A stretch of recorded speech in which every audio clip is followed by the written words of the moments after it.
Hi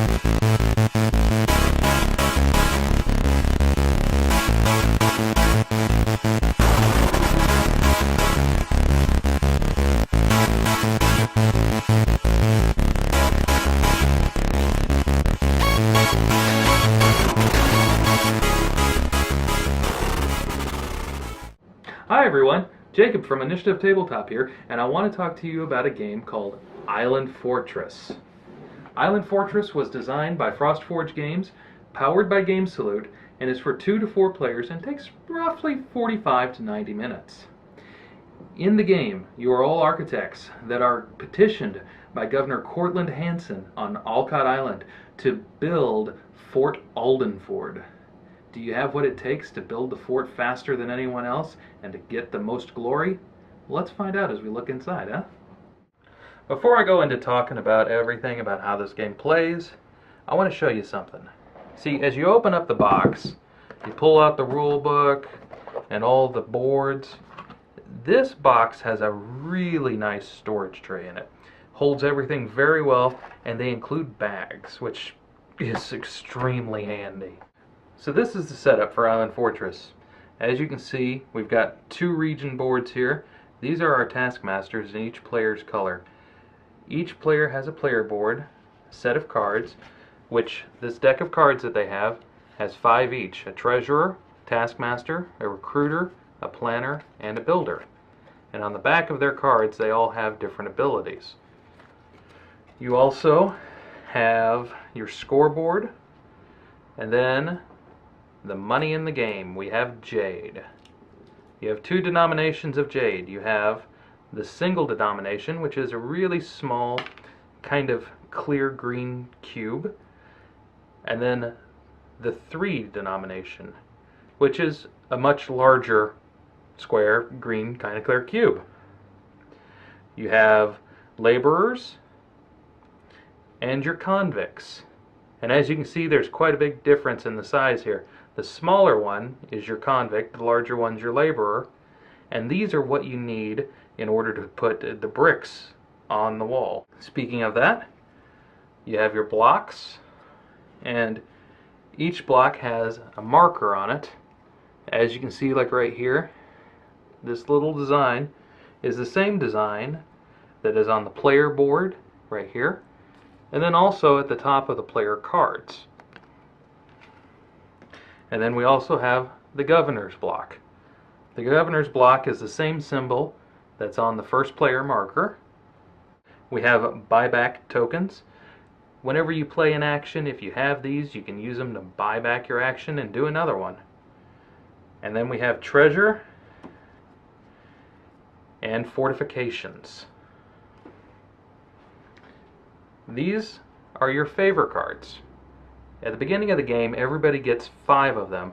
You then take a look at them, and you choose 3 that you want to do, taking the other 2 and putting them at the bottom of the deck. Each of these favor cards has a pattern on them. As you go about in the game, laying blocks and tiles, you try to complete these patterns. And as you can see at the bottom, like right here, there are bonuses that you get. This one helps you out whenever you go to bid. It gives you 2 laborers, 1 treasure, and 4 victory points. And each one does different things. So here's the game in progress. See, what happens at the start of every round, each player will take an amount of jade, or actually all the jade that they have in their stockpile, and then secretly they will choose how much they want to bid. Then the other players will reveal at the same time what they bid. Whoever bid the most jade wins. And the way that that works is they then take their jade and put it over in the stockpile, paying it to the governor because they won his petition. And they take the governor token, which means they're now the first player, and they take one of the governor blocks with that symbol on it right there, and put one convict and 1 jade in the prison that their taskmaster is currently located in. Like here, The orange or the brown players' taskmaster is located at this camp. So you put one convict and one jade in that prison. Then we have the actions that we take. So, for example, being the first player here, I'm going to choose my builder here. And with my builder, I can either build one tile or I can build two by paying one jade. So I'm going to build one. I'm going to choose to take this block right here, which has my symbol on it, and build it right here. To build in that area, I'm going to have to either use two laborers or two convicts. Keep in mind that whatever you use, you'll lose. Convicts, you'll lose them all. Laborers, you'll lose half rounded up. So I've got two convicts here. They both die. And I get to put my block there. Since I have the governor block, I can use this as a free action to go ahead and lay it down. This sets off a bit of a chain reaction as I do this. As you see, we've completed what's known as a level, which is 10 or however many blocks across that you have player boards. And we've completed 2 rows. As you can see, a row is 5. So we look right here on the side, and for the person who places the final block, they get a buyback chip. Being that I placed the final block in both of these, I actually get 2 buyback chips.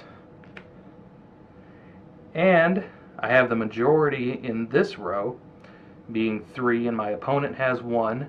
Governor blocks do not count against majority. I would gain 3 victory points.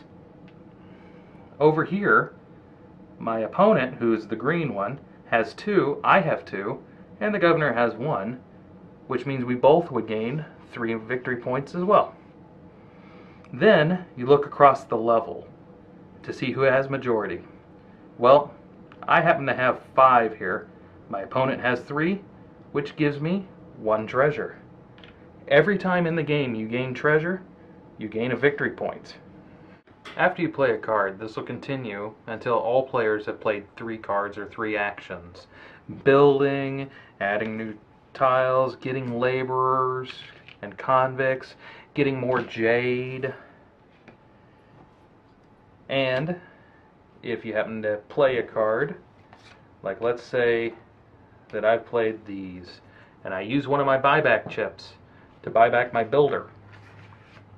Well, as soon as you buy back something, you can play it or another card in your hand again. So I'm going to play it this time to play a completed favor card. And this is the card I'm completing. Right here I have the 3 blocks that are necessary, as you see, to complete it. Keep in mind when you look at these cards the orientation of them. This is important because that's how you have to have the tiles laid out. So I complete this, I gain 2 convicts, I gain a victory point, and +1 whenever I bid for power. After you complete a favor card, you have to take a fortification and place it on one of the tiles that you had. This won't affect you during scoring. This just makes it harder to score other favors. This continues on until either the entire fortress is built, or until the last governor tile has been placed. After that, the game's over, and then you score. And that is Island Fortress. As you can see, it's a pretty fun game. It's a really interesting one, how it all works with the tile placement and resource management, because you got to keep an eye on your convicts, your laborers, your jade, your treasure, because it all works out in the end. I really like the game. I think it's really well done, really well thought out, and it's interesting how it all works, because as you go, you know, you've got your treasure and you've got your jade, and you got to think, okay, I want to build this section and I want to build this row, but how am I going to do it? How many turns is it going to take before I can get this done, and do I have enough turns? So everything you got to think about while you're going on makes it a pretty interesting game. And if you want to hear about more games coming up soon, keep tuned in to Initiative Tabletop.